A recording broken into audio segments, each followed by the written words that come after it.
Hey guys, Medic Fletch coming at you again today. Little thing, I did just get off shift, but I really wanted to make this video, so I'm just gonna do it now. So today we're gonna be talking about 10 tips and tricks when going through EMT and paramedic school. Really applies to both, or just school in general. So let's get right into it. Number one, so this is probably the most common sense thing, everybody does it, and when I tell you, you're probably going to look at me like, really? Seriously? So, number one, read your book. Now, before you click away, it gets better, I swear, don't click away. Read your book. Yes. And I don't mean, read the chapter once and skim it. I mean, really read it. If you don't read that chapter at least 2 to 3 times, you didn't really read it. So when I say read your book, and I mean really read your book, you always want to have your head in that book. If you do this, you will never fail. I promise you, and I don't make promises a lot, I promise you, you will pass any class if you really read your book. So what I do, I skim through it, I look at it, I find what if you've taken this class before, or you've done EMT, or you're a medic now, or you're new. So a little thing is, when you take your tests, you're really going to see how they're worded. So read the book, skim it, and then find what might be questions. Really look, because when you start taking your test, you're going to realize what's a question. So later in your book, you might realize where it says, all geriatrics are not visually or hearing impaired, so don't treat them differently. You'd probably look at it like, I should probably remember that, because that might be a question. Or if you have, and it says, CHF commonly presents with peripheral or pulmonary edema. You should probably remember that. Just look for questions that might be in the test. I usually do that on my first read. I skim it. Next read, I really listen. I really read it. Like, I take my time and I read through it. And my third read, I normally do it with my audiobook. Now, that's going to be another tip. So that connects us right into number two. Number two, use your audiobook. Most programs probably do have an audiobook. If you're using the AAOS book, the orange book, which all programs should be using. If you don't, then I don't know. But yeah, so you probably do have an audiobook. So use it. Little tip for me that worked for me, and it worked for a couple others, it doesn't always work for everybody, is listen to that book just about any time you can. Go to sleep to it, that's what I was trying to say. Go to sleep to that book. So I did it, I would play it and I would fall asleep to the book. That really helped me. I wasn't able to, recall the book right away like that, but when we were going over it, or I would see a question, I would just kind of pick it up and remember it, because I don't know how, it works, because you're never not listening. You may be asleep and you may not be conscious, but you're still technically always listening. So it worked for some, it didn't work for all. It worked for me personally, but just find what works for you. On your way to work, everybody that drives, that takes more than 30 minutes to get to work, all who you are, listen to that book. Find time to listen to that book, because trust me, it's gonna make that difference. Really make that difference. 3. That was 2. 3. Biggest thing, you probably already know this right away. You probably already thought about doing it. Flashcards. Yes, flashcards. You did it in high school. You did it in college, or you're going to. Whatever. Flashcards help. Now, you can probably buy flashcards. They have flashcards for physiology, anatomy, medical terms, medications. They really have flashcards for everything that you can buy. If you don't want to buy it, there goes my computer. If you don't want to buy it, then make them. Quick, easy, cheap, really helps learn it, because you're writing it down and you're memorizing it on the way. So make them. I did. I didn't make a whole lot, because I just kind of ended up learning it without it. I still have a big old spare pack of flashcards, because I bought more than I needed. But yeah, flashcards help. Have others. work with you. You know, use flashcards. You know, one person will do like boom, boom, boom, boom. But yes, flashcards really do help. They help a lot. I had one classmate who did almost nothing but flashcards. Every single vocab word, there was a flashcard. So you don't need to go too extreme on it, but do whatever works for you. So the next one kind of ties into that. So when I said using others, yes, that is another tip. That's number 4, using others. People are your best resource other than their materials that you're given. So when I say using others, I'm talking about not just, you know, other EMS professionals, your instructors, you know, anybody who's worked in the EMS system or is currently in the EMS system. Yes, they are a big help. Where I work, I have a whole department that my department works very close to. I work security. We have our health services. We work very close with each other. So whenever I have a moment, I ask them questions. You know, obviously if they're not on a call or they're busy or something. If I just have a question, I'll go ask them. They're more than happy to answer it. But, you know, when you're on your clinicals, ask questions. Ask questions. That is another tip. That's number 5. But 4 and 5 kind of go together. Ask questions using others. Biggest things you can do. Even if you don't know a question, BS one. Let's say you already know that if you have a spiral fracture on your ulna, you know, and you already know what that could do. Or if you have a midline closed femur fracture, you already know it's going to be traction splints. But just make a question up because, hey, they might tell you something you didn't know. Or it's just good to remember. Yeah, so using others and asking questions. So back to using others. I know I'm kind of flip-flopping around. It's been a long shift. Sorry, I'm tired. But using others. So use your family members. Use just about anyone you can. You know, practice on them. Take their vitals. Maybe you have a family member that, you know, has to take a blood glucose test. Help them with it. Ask them, hey, can I do that? I need to practice. Or maybe someone needs to check their blood pressure. Maybe one of your parents or your partners or your spouse or whatever has high blood pressure. You can check it. Trust me, because when you get that first patient that you do a manual blood pressure on and you see it's in the 200s when you hear that pulse, yeah. Trust me, practice on them. Taking vitals, biggest thing you can practice on. If you have a boyfriend, girlfriend, dad, mom, legal guardian, somebody you live with, roommate, ask them, hey, you know I'm in school for this. Can I take your vitals? I'm just going to check your heart rate. I'm going to check your blood pressure. I'm going to listen to your lungs. Are you okay with that? You know, if they say no, they say no, whatever, you know. Whoop-de-doo. But they'll probably say yes. And then just do it, write it down, and then maybe later in the day, go back. But do it again. Practice. Because you're going to be doing it plenty on your clinicals, which we will talk about in another video. But yes, so getting sidetracked. Number 6. I like to call this, me personally, I like to call this a reverse repeat process. That's the first I've ever heard somebody call it. I've never heard anybody else say that, but the actual method I've heard people use and do, and I've used it. So the reverse repeat process is basically, let's say you're at chapter 10 in your book. So let's say you do chapter 10, right? Now, you finish chapter 10, you did everything. You're about to go do whatever else you're going to do. You're done for studying the day. Stop. Go back to chapter 1 or go back to the previous chapter. You want to go back to something earlier in review.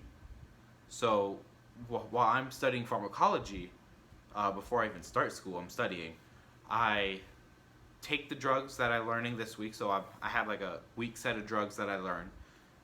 Once I finish them, you know, that drug for that day, I go back and I look at the first drug of that week if I'm on the first drug of this week. So let's say first drug of last week was adenosine, and the first drug of this week was diphenhydramine.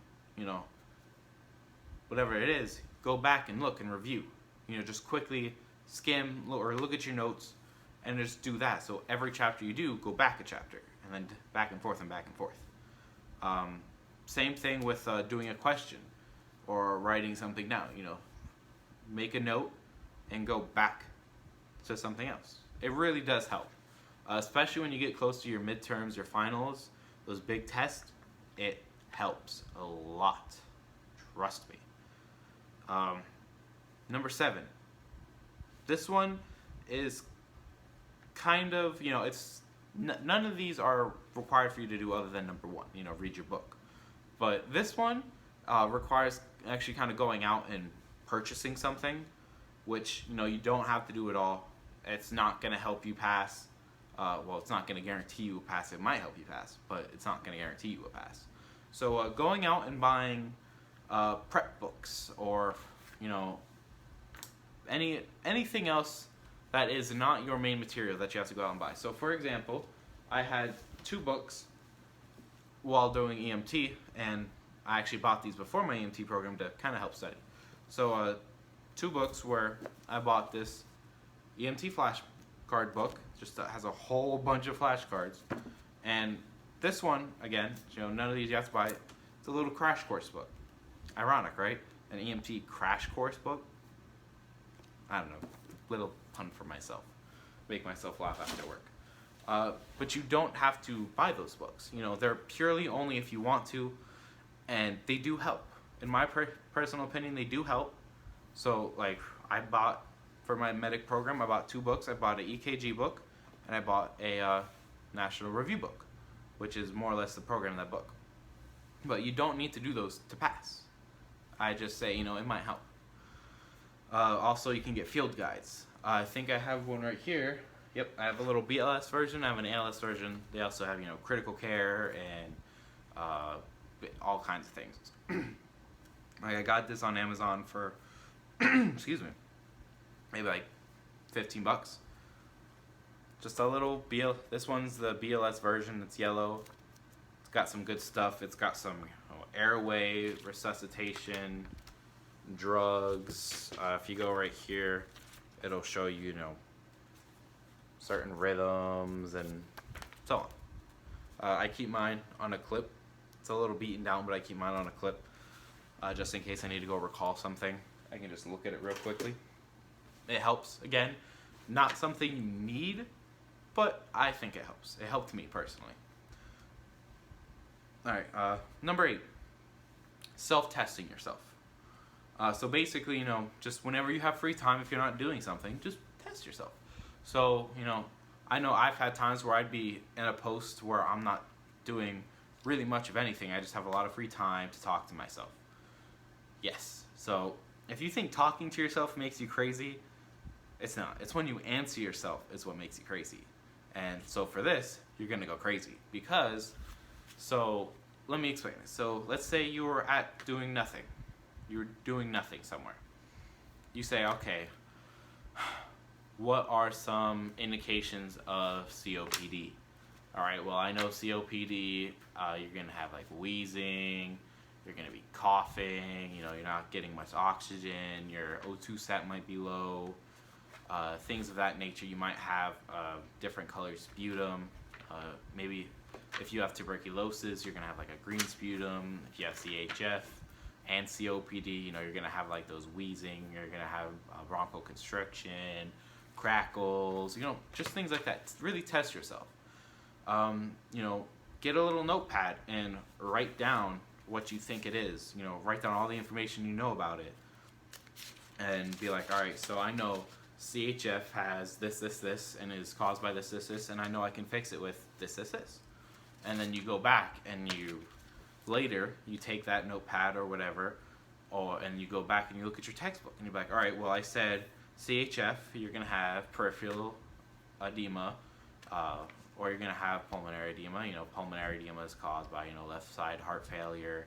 I can fix CHF, or I can't fix CHF, but I can help it out. I can give them oxygen, try and push out that fluid in their lungs with a CPAP, and then go into CPAP, or if they're having chest pains and you don't exactly know what it is, maybe they're having an AMI and you want to give them nitro and aspirin. You just kind of go back and prove what it is. Like, oh, well, this actually doesn't have this, it has this, and this doesn't do this, it does this. Kind of, fact check yourself. It helps. Number 8, if you have this, use it, definitely. Most programs might have this, they might not. I had jblearning.com. I believe all programs should have it. I'm not entirely sure. It all depends on your program, your area, so look into it. But if you have JB Learning, they have a whole bunch of resources for your disposal. They have everything. That's where you'd get your audiobook, most likely. That's where you're going to have your PowerPoints, death by PowerPoint, all your different things. You're going to have your questions, your key skills, your tests, your quizzes. You're going to go back and look at them. Use it. Use it. Trust me, it helps. It really does. So if you're spending an hour to 5 hours just on JB Learning, looking at everything, using everything, it's going to help. It's going to do nothing but help. You will not steer wrong using JB Learning or whatever website you're given. So use that. And then last one, this is really just a, I wouldn't necessarily call it a tip or trick, but kind of is. So back to asking questions, you're also going to ask questions and you're going to try and volunteer for things. Whenever, everybody will have this. Everybody. When you're in class and they ask you who wants to come try out the patient assessment. Now, unless you're one of those, you're really eager, you want to do it. Yes, that's you. Me. No. Volunteer for things. They have that person that says, who wants to go first? And everybody's just kind of sitting there timidly like, I don't want to do it. Do you want to do it? I don't want to do it. I don't want to be stupid. I don't want to look stupid and miss something. Nobody cares. Nobody cares if you look stupid and miss something. And if they do, screw them. You're there to learn. You want to be the best? You're there to learn. Mess up. You can only get better by messing up. You're not going to get worse by messing up. If you go there and you say, the first 5 steps of patient assessment, and you go, scene safety BSI, MOI, NOI, a number of patients, additional resource, and general impressions before you say C-spine, or you say, and then you say, MOI, NOI, ABC. Yes, you might be wrong, but you're going to learn, because you're going to remember that you were wrong, and you're going to go back and you're like, okay, that was wrong. The actual answer was this. So volunteer for things. When you're in class, if say, who wants to come practice the patient assessment first? Raise your hand. Do it. Because you'll set the standard, whether it be good or bad. So if you completely bomb your patient assessment, I've had those classmates that have completely bombed their assessment. We're all just looking at him like, you're giving us all these push-ups, you're giving us all these push-ups, and we're telling him to like, and you can't say anything, and it, it's painful to watch. Sure. But you know what happened? He passed. He passed, and he did really good at the end. He learned from his mistakes, and that's all you can do. All you can do is learn. Besides, if you let somebody else go first and you're the second one to go, what if they did awesome? Like they did perfect, hands down, best thing ever. How can you top that? And if you go in there and you mess up, and you're probably going to think down of yourself, no. Just go first. If you mess up, you mess up. It's always easier watching somebody else do it because you can pick out in their mind what they're doing wrong until you get up there and you're like, crap. So volunteer first. When you're on your clinicals, trust me when I say if you're looking to get hired in EMS right away, and you're probably going to do it with the people that you went on clinicals with or labs, volunteer. They like that. They love that when you volunteer to do stuff. Especially even if you're just with your medic. Maybe all you're doing is BLS, and they say, and they're thinking they want to get an IV in. If they say something like they're going to get an IV in, immediately ask, do you want me to spike your bag? Do you want me to get you all set up for it? And if you know how to do it. If you don't know how to do it, if the situation's okay, you can ask them, hey, later. Obviously, you don't want to do it right in the middle of anything unless they're going to coach you through it. It always depends on your situation, but ask them, hey, I want to learn how to spike a bag. Can you show me? And they might say, okay, well, I'm not going to show you now, but when we actually have a patient, I'll talk you through how to do it. Because if you spike that bag, you're either going to have to hang it up or you're going to have to use it. But So, you know, hey, I want to learn how to spike a bag, or I want to learn how to get a blood glucose from from getting your IV, you know, so I don't have to prick them again. Because there are tricks that you will learn in EMT school. So there's a trick where when they do their IV and they get that blood at the end of one of their needles, or they're taking a blood sample, or any of those things, you can actually push a pen onto one of the ends, and then blood will kind of pop out, and you can get that right on your BGL stick. It's kind of hard to describe when you don't really have the pieces here, but when you get on a trick, you'll find out. But yes, volunteer for things, especially when you're under clinicals, because that could help you get hired. That makes people remember you. And if you see those people again and you're about to get hired, maybe that person will be the one hiring you. Maybe that'll be the medic that's running you through your interview. You want to volunteer and you want to make a good impression. You want to build that rapport. You want to make them remember you and see you. Be like, hey, how you doing? You know, you don't want to be just another EMT face, or another student that just came by and you just kind of breezed by. You sat in the captain's chair and you watched the life pack and just took it down. No. You know, say, hey, can I set up that 12 lead? Hey, can I do this? Hey, can I do that? Because they might not tell you to do something. They might just be there silent and then run business as normal, and you're just there. You know, whenever you have somebody shortness of breath or a breathing problem, even if the medic's probably going to do this anyway, they're going to listen to lung sounds, because they're going to want to know, obviously, what they hear. So you may hear it, and you may hear stridor, but, you know, they're probably going to listen again, because, you know, they might not actually have stridor. They might have something, they might have wheezing or rails or something completely different. So they're obviously going to check again. But whenever you have a difficulty breathing patient, volunteer yourself, hey, can I listen to their lungs? Sometimes you don't even need to ask. Just do it. You really just do it. You know, unless it's an obvious procedure that they're going to need to know that you're doing something, you know. Don't take their blood glucose without saying, hey, I'm going to take their blood glucose. You know, unless it's obviously what's it called for. So always ask. So, hey, and ask the patient too. You know, if it's something like, you know, listening to the lung sounds, don't just get up in their face all of a sudden and start taking their lung sounds, or, you know, have them lean forward to take their lung sounds. No, just, you know, ask them, hey, I know he already did, but I'm going to listen to your lung sounds, okay? You let them know. Always let the patient know. Make sure they're comfortable, and just volunteer.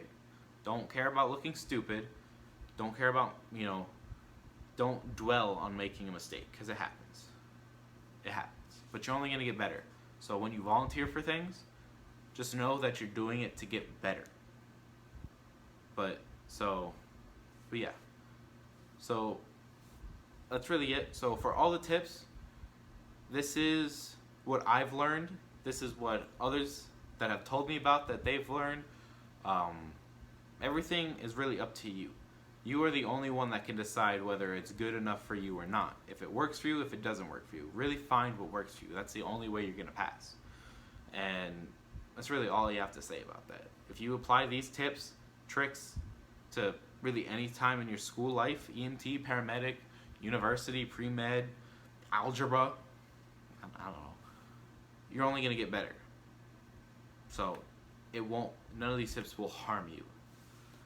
So that's really all about that. But again, guys, I just got off shift. I just really wanted to make this video for you guys today. I didn't get it out earlier in the week, and it's Friday as of recording. I usually trying to get them out on Tuesdays or Wednesdays. So I just really wanted to make this quickly. But so if I rushed it, I'm sorry. But other than that, see you guys later. Medic Fletch signing out for the night.